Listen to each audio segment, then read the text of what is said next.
Hello everybody and welcome back to the channel. If you're new here, we talk about all things fandom and we talk about them in a positive way. And this is Terrifying Tuesday. And so today we're going to be talking about something horror related. And I kind of like to talk about a theory that I heard about Scream 6. So we're going to be talking about the possibility of this old man Ghostface mask that they're talking about and what it could mean. So let's jump right into it. Alright, so we're going to talk a little bit about this old man Ghostface mask and what exactly it could mean. The ongoing theory I keep hearing is in fact that this is the original mask from the original movie, either Billy Loomis's or Stu Macher's. And a lot of theorists are saying that it is probably Stu Macher's, that Stu Macher somehow survived and isn't in prison. Because if he was in prison, then everybody would mention him. They would say, oh, well, Stu Macher's still in prison?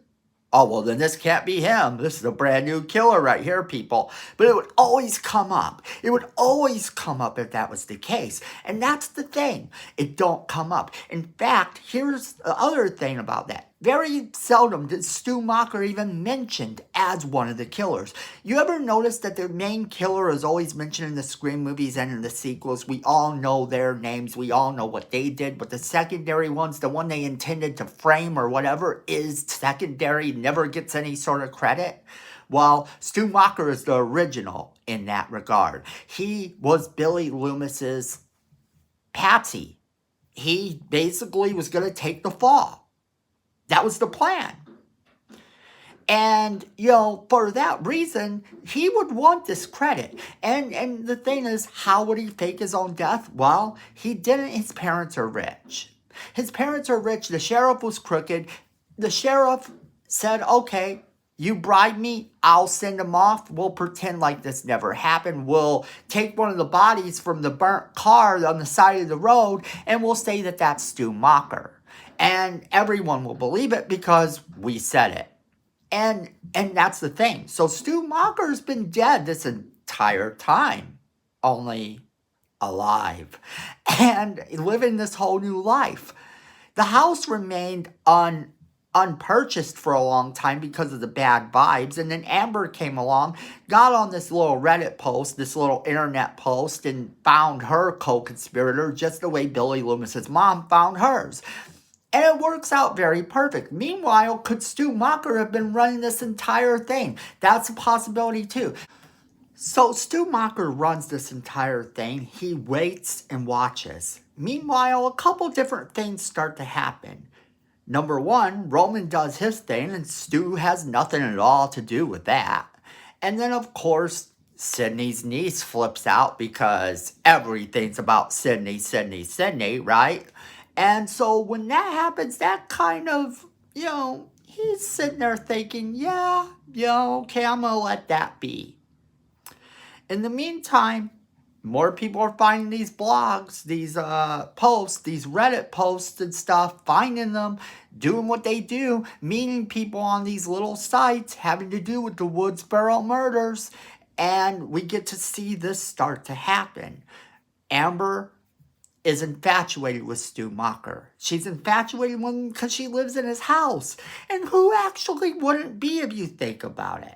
If you lived in that house and you knew what went down, yeah, you'd want to know more about it. You'd want to know a little bit about it. But, of course, she wasn't that stable mentally and ultimately cracked and became a killer, finding her co-conspirator, the one she intended to frame, on these same sites. Okay? So now Stu Macher is alive. Waited this whole time, possibly behind this, and brings us to now with this old man Ghostface mask. And there's the scene where Gail Weathers is talking to this guy saying, I'm going to shoot you in the face. To which he kind of has a response like, I'm not your typical Ghostface. You've never met anyone quite like me. And a lot of people have taken that to mean that because he's the one that survived. He's the ghost face that survived. That's why she's never met anyone quite like him. And he seems a lot more brutal. He seems like he is outright down for revenge. This ain't a game anymore. This ain't some teenagers having fun. This seems like someone who is out for revenge, who does have this level of hatred for Sydney, for Billy Loomis's daughter, you know, for all of this stuff. And why wouldn't that be Stu? So that's where the theory comes into play. That's what people are saying. And I kind of am down for that. He could have started this whole little cult thing. We know that this cult thing was supposed to exist, and it seems very much like we've got more than one Ghostface killer. In fact, people are counting and looking at it and saying that there's at least 3 or 4 Ghostface in this movie. Now, if that theory is true, then wow, that's great. And if you look at that museum scene, you know when they show the robes, a lot of the masks, all the masks are gone. Okay, all the masks are gone. So you count the killers from each movie and the robes that coincide with them.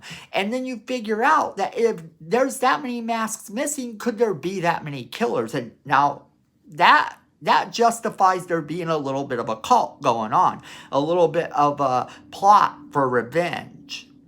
And why not have someone be the mastermind that you never would have thought? In the original movie, no one ever really would have thought Stu Macher would be the mastermind of anything. He was just a guy going along with his best friend. Well, times change and things change, and he never got the credit he deserved, and that's why he became the mastermind in this movie. At least that's how the theory goes. But I want to know what you guys think. Alright, so we want to know what you guys think. Do you think that Stu somehow survived? Do you think that he could be in this movie? Leave us a comment in the comment box letting us know what you think. Also, don't forget to share this video with all of your friends so that they can be a part of the conversation as well. Then hit that like button. It helps the channel. We appreciate it. Miko says we need more subscribers, and you don't want to disappoint Miko. So go ahead and hit that subscribe button and hit that notification bell so you don't miss a single video we do. And then friends, at the end of the day, fandom is family.